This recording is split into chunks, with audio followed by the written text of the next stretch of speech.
Buenas noches. El gobierno de los Estados Unidos ha lanzado una bomba directo a las entrañas de la Cuarta Transformación y del gobierno mexicano.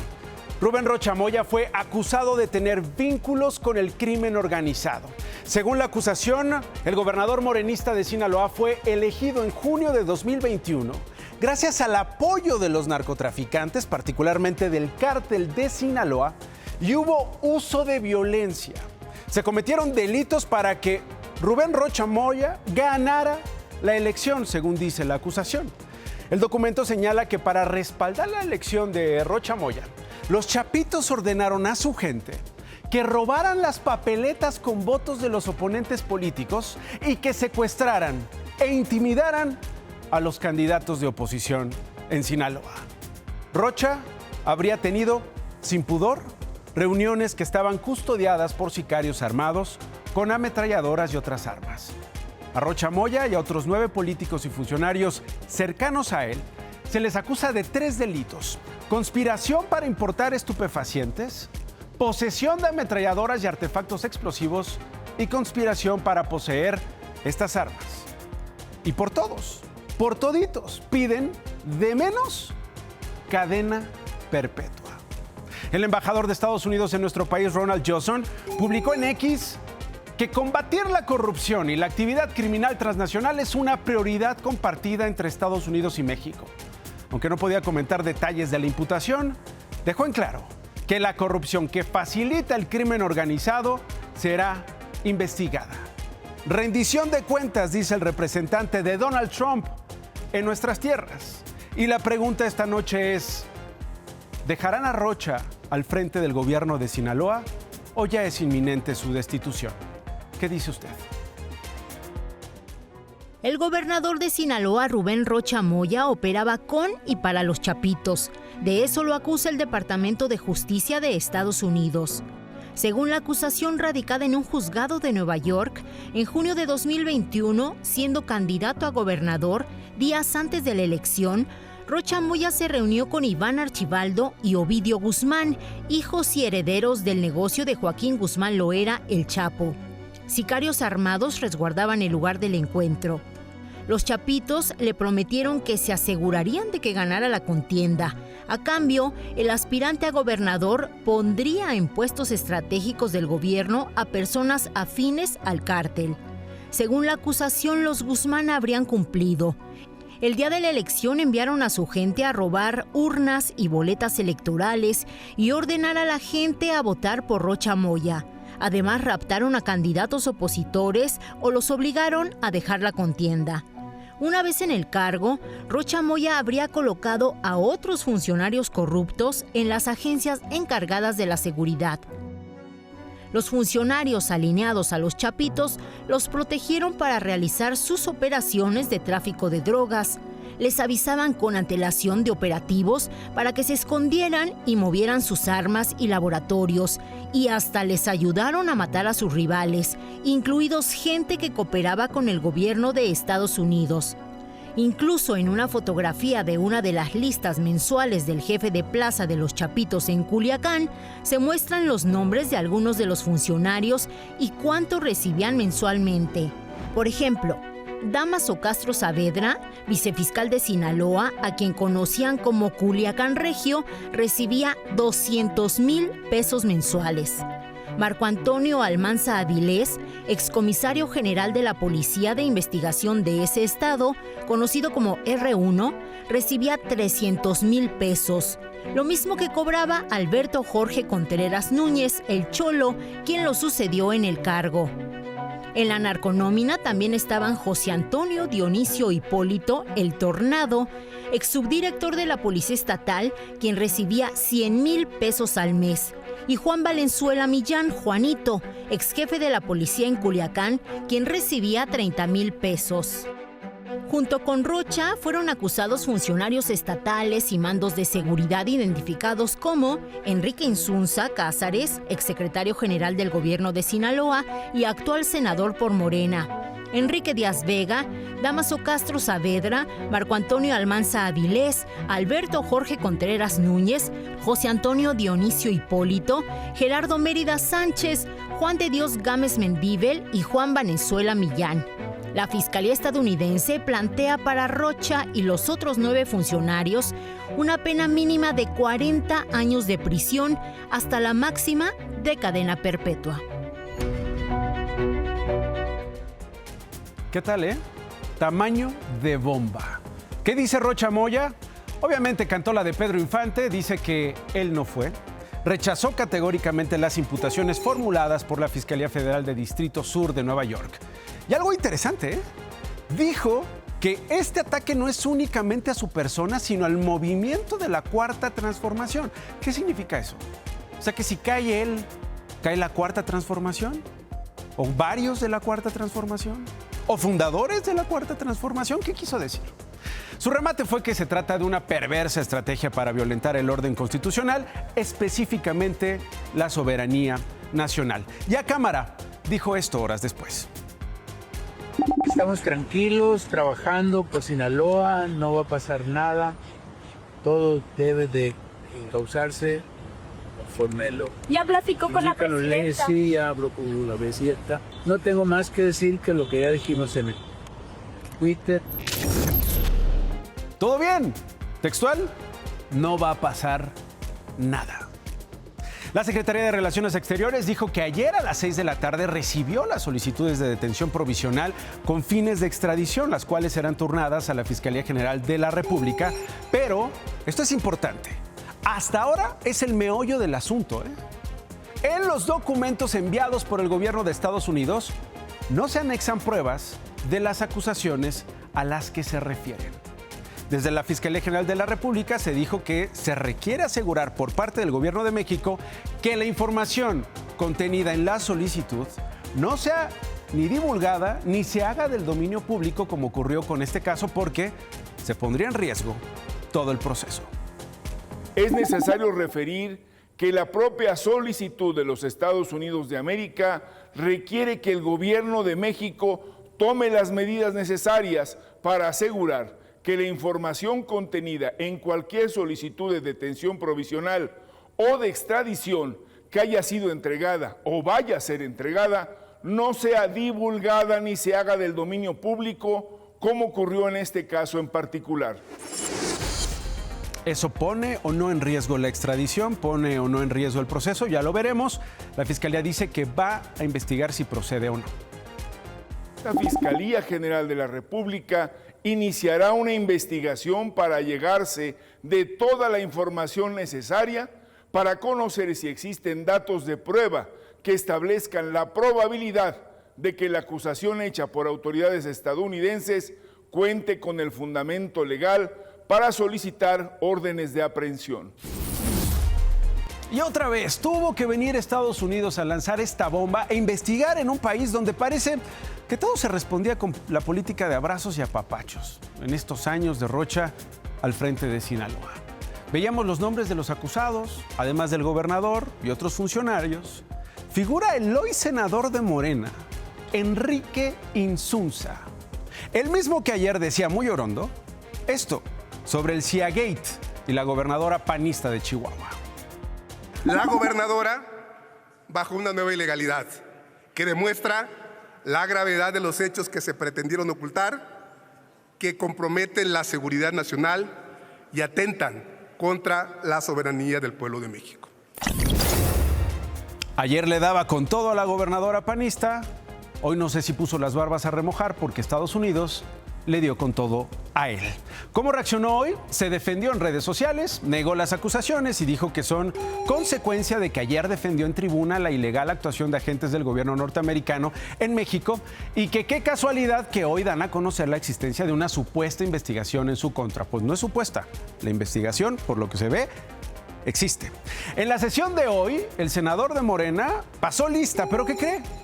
No me pregunte por qué, esos son superpoderes que solo tienen los legisladores mexicanos. Desapareció el senador Insunza. Ya no lo encontramos, ya no lo vimos. A lo mejor se fue, a lo mejor se escondió, a lo mejor sí estaba allí y se camufló. No sé. El domingo Los Angeles Times reveló el retiro de la visa del gobernador de Sinaloa, según las fuentes de ese periódico, que habría sido revocada desde el año pasado. Hoy, Rubén Rocha Moya dijo esto. Yo no tengo conocimiento de algunos periódicos, pero oficialmente yo no he recibido ningún comunicado. Y sí, todos somos inocentes hasta que se demuestre lo contrario. Si él y los demás lo son, que así termine el proceso. Pero hoy parece que el daño está hecho. Lo tiznaron ya, como decía el clásico. Es Rubén Rocha Moya, el Genaro García Luna del sexenio de Andrés Manuel López Obrador. Vaya encrucijada en la que está hoy México. O lo defiende como dé lugar, o deja el precedente de que no se tolera el mínimo de inmoralidad o criminalidad.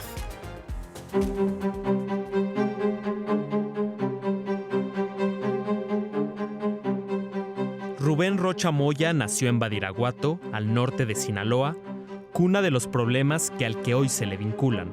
El hombre de pelo cano que peina hacia atrás, que porta lentes cuadrados y carillas que maquillan su edad, 76 años, zigzagueó entre la política y la academia desde joven. Pasó de ser candidato a gobernador en 1986 a rector de la Universidad Autónoma de Sinaloa en el 93. En la misma institución de la que tiene un doctorado en Ciencias Sociales.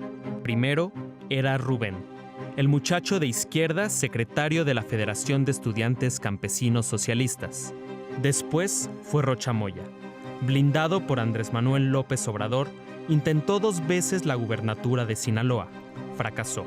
Pero la catapulta, ahora de Morena, lo llevó a ser senador en 2018 y en 2021, de una vez por todas, el ansiado puesto de gobernador. Me dice el presidente Andrés Manuel, oye, yo no sé cómo fuiste senador, pero sí sé cómo fuiste gobernador. Así, bueno, mira, un día me trajeron unas encuestas y donde no eras tú. Y le dije, créeme. Pues en ese momento se resolvió que yo era. A los 3 años de su mandato, el 25 de julio de 2024, la boca del tiburón se abrió para Rocha Moya. Ismael El Mayo Zambada habría sido engañado y llevado a Estados Unidos por los Chapitos, en el mismo lugar en el que el capo de la droga en Sinaloa gozó por última vez de su libertad. Fue asesinado Héctor Cuen, antiguo aliado de Rocha Moya, también exrector de la Universidad de Sinaloa, pero ahora su adversario político. En prisión estadounidense, Zambada escribió una carta. Supuestamente, el día del engaño, estaba por reunirse con Rocha Moya. Salí el jueves. Para que no cunda la especulación en ese sentido. Yo no estaba enterado, ni me fui porque estaba enterado. No. Yo no estaba enterado de esa reunión. Ni estaba enterado, ni me invitaron, ni no tenían por qué hacerlo. Los problemas golpearon a su estado como nunca antes el 9 de septiembre de 2024. La guerra entre mayos y chapitos desde entonces echaron al lomo de Rocha Moya 3.100 homicidios y más de 3.000 desapariciones. Pero su partido nunca le dio la espalda. ¡No estás solo! ¡No estás solo! ¡No estás solo! Nosotros le tenemos toda la confianza al maestro Rocha, toda la confianza al gobernador Rubén Rocha Moya de Sinaloa. Y le creemos al gobernador, es compañero del movimiento desde hace tiempo. Él dio su explicación de frente, directo, porque ya empezó otra vez en la red X lo de narcopresidente y todo esto. No les funcionó en la campaña, pues ¿qué les va a funcionar ahora? A pesar de todo, Rubén Rocha Moya nunca se olvidó de la academia. Hace 12 años escribió un libro de lo que quizás siempre conoció mejor. Y mientras todo esto ocurría, mientras todo esto se discutía, algunos de nuestros senadores de la República se enfrentaron por esto, dando lo mejor de sí, es decir, un gran show. Estamos iniciando, les pido orden, les pido que se sienten. Yo les pido que se sienten para terminar les pido que se sienten. Son ustedes unos narcos. Son narcos. Concluya, Fuera de aquí, Chango León. Vean a sus socios mafiosos. No quieren hablar del tema porque tienen miedo, porque han sido desenmascarados.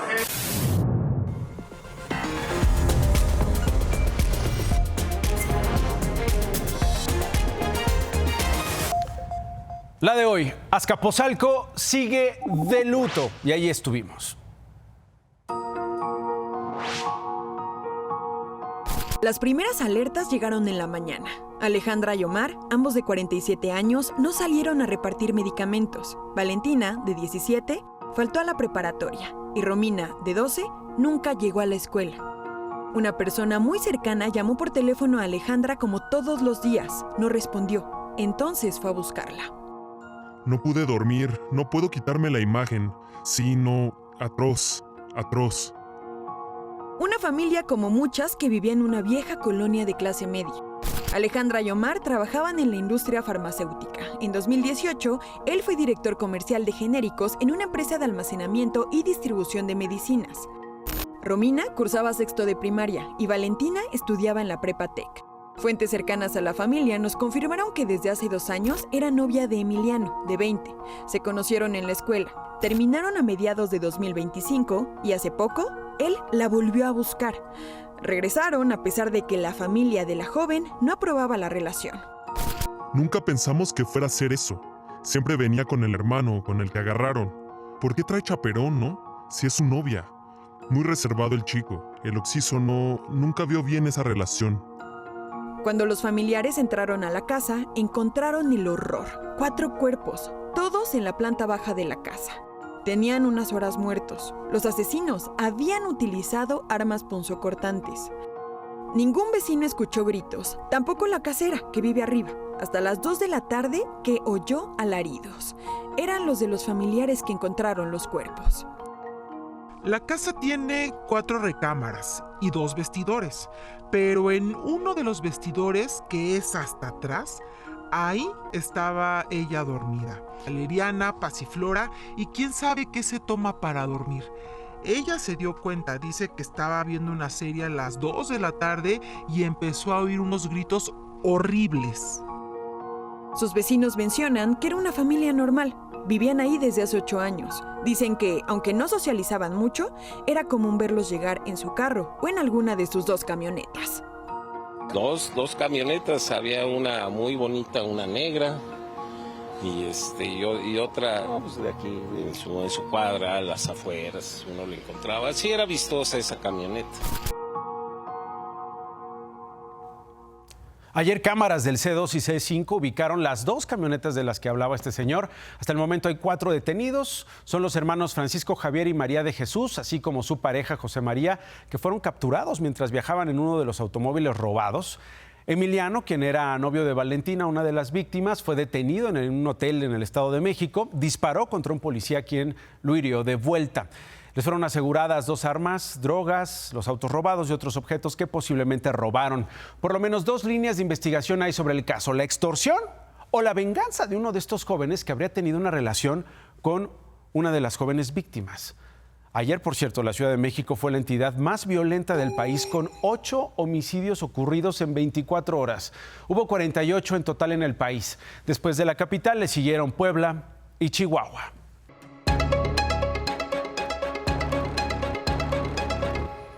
Sobre el asunto Chihuahua, el colega periodista estadounidense Joan Grillo reveló que los agentes de Chihuahua que participaron en el operativo para desmantelar un narcolaboratorio pensaron en deshacerse de los cuerpos de los 2 de la CIA que murieron tras la volcadura del vehículo en el que viajaban y que incluso lo discutieron en un momento de pánico con los otros 2 agentes de la CIA que sobrevivieron.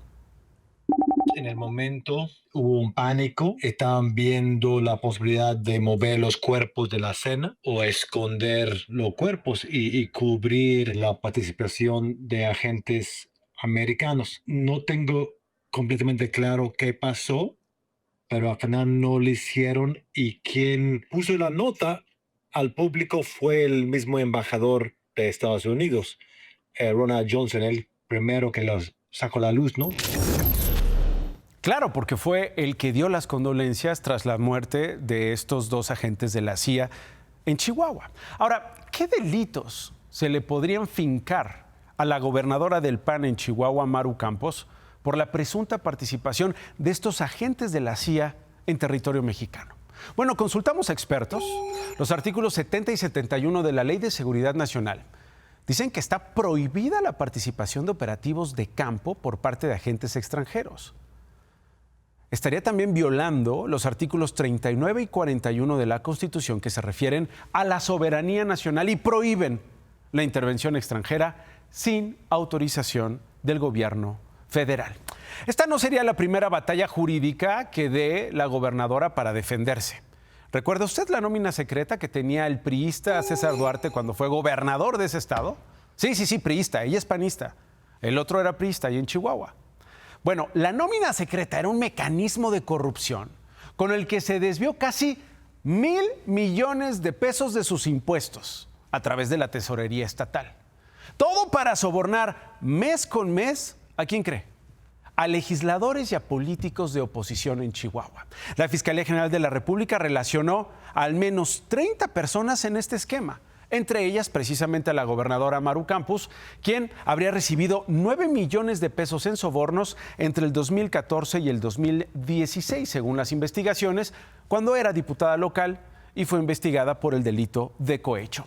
En la nómina secreta también estaba el exfiscal, el que renunció hace unos días de ese mismo estado, César Jáuregui.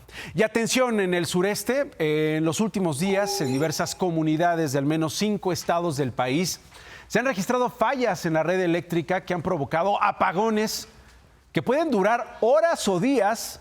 ¿Yo qué le voy a decir si usted vive en Yucatán, en Oaxaca, en Veracruz y en Tamaulipas, por ejemplo, donde se han registrado pues estas olas de calor que azotan a la mayoría de los estados y se han registrado sobre todo estos apagones?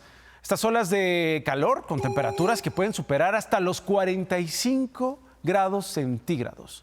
Ahí hay escenas. En Tabasco, por ejemplo, se duplicaron los apagones. Pasaron de 130 el año pasado a 260 solo en lo que va del año. Estamos a punto de acabar abril y ya vamos arriba de los apagones que se contaron el año pasado. Usuarios afectados en todo México acusan que la explosión de transformadores de la Comisión Federal de Electricidad se debe a la sobrecarga de energía derivada de este calor, además de un mal o nulo mantenimiento a dichos equipos. Son buenos para cobrar, pero como podemos ver, malos para dar luz, malos para reparar o para garantizar el servicio eléctrico. Y no estoy hablando de un municipio de 2, estoy hablando de todos estos estados, prácticamente todo el Golfo de México.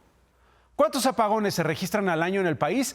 Le decía, en 2025 la CFE consignó 37,000, un aumento de 2,000 respecto a los años previos. Según la comisión, el tiempo promedio de interrupción del servicio eléctrico es de 2 minutos. Sin embargo, pues en comunidades como Veracruz, en Poza Rica, por ejemplo, o en las Chuapas, en este estado, reportaron la falta de electricidad no por 3 minutos, por 3 días. Y me voy a Puebla porque se están repartiendo muñecas. Y no sé si decirle que pues es algo bonito, porque más bien parece algo muy políticamente tramposo. Parece. Son tipo Barbie con traje de boxeadora, que trae sus guantes, trae hasta su cinturón de campeona. Y a esta muñeca se le está relacionando con la secretaria del Deporte del Estado, Gabriela Sánchez, y se han señalado como un acto anticipado de campaña hacia las elecciones del 2027. Pero, ¿por qué están asociando este juguete con la funcionaria? Bueno, primero porque las dos pues, son deportistas, ¿no? La secretaria es boxeadora profesional. Segundo, por el nombre. La muñeca, curiosamente, se llama Bonita. ¿Y cómo cree que le dicen en el box a la secretaria? Exacto, Bonita. Ayer en la conferencia que ofrece todos los días el gobierno de Puebla, la secretaria rechazó tener conocimiento de esta muñeca, pero usted y yo sabemos que en México piensa mal y con un acto anticipado de campaña te encontrarás. Todas aquí somos bonitas y la verdad es que puede ser cualquier muñeca que se esté repartiendo. Hay que recordar que hay la Barbie Juárez y ella también tiene sus muñecas, no sé si sean esas. Hay Bonita Fernández, no creo que sea mi imagen, pero en todo caso vamos a revisarlo.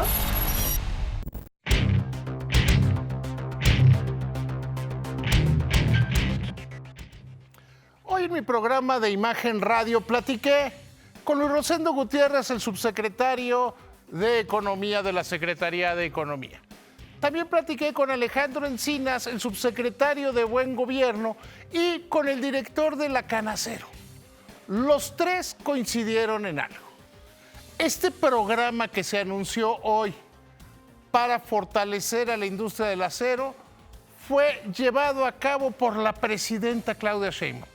Los tres me dijeron que los acereros se acercaron con la presidenta y le dijeron: le estamos pasando muy mal, llevamos muchos años teniendo problemas por los aranceles, por la entrada de acero de contrabando, acero que hacían pasar como mexicano para luego colarlo a Estados Unidos.